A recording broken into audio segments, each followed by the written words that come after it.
Hello guys, this is Shoaib Yaqub. We are going to discuss Murahaba contract.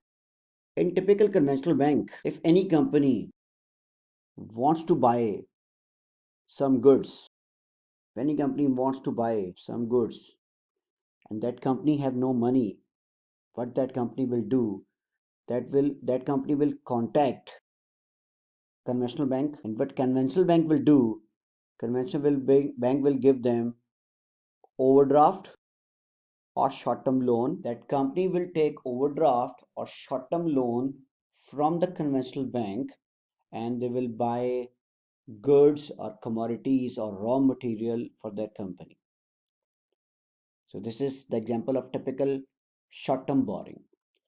But in case of Islamic bank, if that company wants to buy, any company wants to buy goods or commodities, that company contact with Islamic bank. Islamic bank cannot offer overdraft or short-term loan for this need of the company. But Islamic bank will ask that company that we cannot offer you money, but we can offer you a solution. What will they do? Islamic Bank will buy goods from market, let's suppose at $100, and will resell goods to that company, let's suppose at $110. In return, company will pay the Islamic bank on deferred basis or on installment basis. Let's suppose company has requested Islamic Bank that they want to buy a typical raw material. Islamic Bank will buy themselves that raw material from the market at $100 and resell that raw material to the company at $110.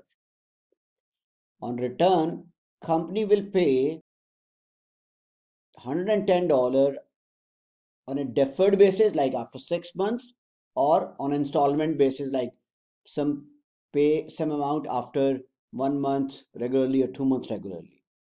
But what is the case here? This price has been locked.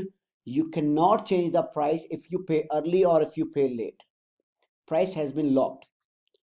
Let's suppose if this agreement is locked for 6 months and the company pay you after, let's suppose, 3 days, after 1 month, after 2 months, you cannot reduce the price. So this profit of $10 will not be linked with the time. So this price will be locked. If you pay early, if you pay late, you cannot charge more than $110, and company will not claim any discount if that company pays you early. So this is the example of Murahaba contract, and another name of this will be Murahaba and trade credit. Buying goods on credit. It's a simple example of buying goods on credit. There is another structure of this.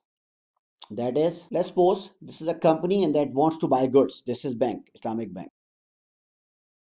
First step, they will ask the bank for this agreement, ask for Murahaba contract.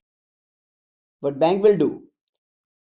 Bank will appoint them as an agent. So what company will do? They will buy from supplier. As an agent, they will buy from supplier. Once they bought goods from supplier, and once the goods arrived at their premises, they will call to the bank and bank will take the possession. Once the goods arrived at the premises of the company, bank will take the possession. Okay, then bank will offer goods for sale to the company, and company will buy goods from the bank, obviously at a higher price, and then company will pay to the Islamic Bank on deferred basis or on installment basis, and bank will directly pay to the supplier. So normally in Islamic banks, whenever company wants to buy goods from a supplier, they will contact to the bank,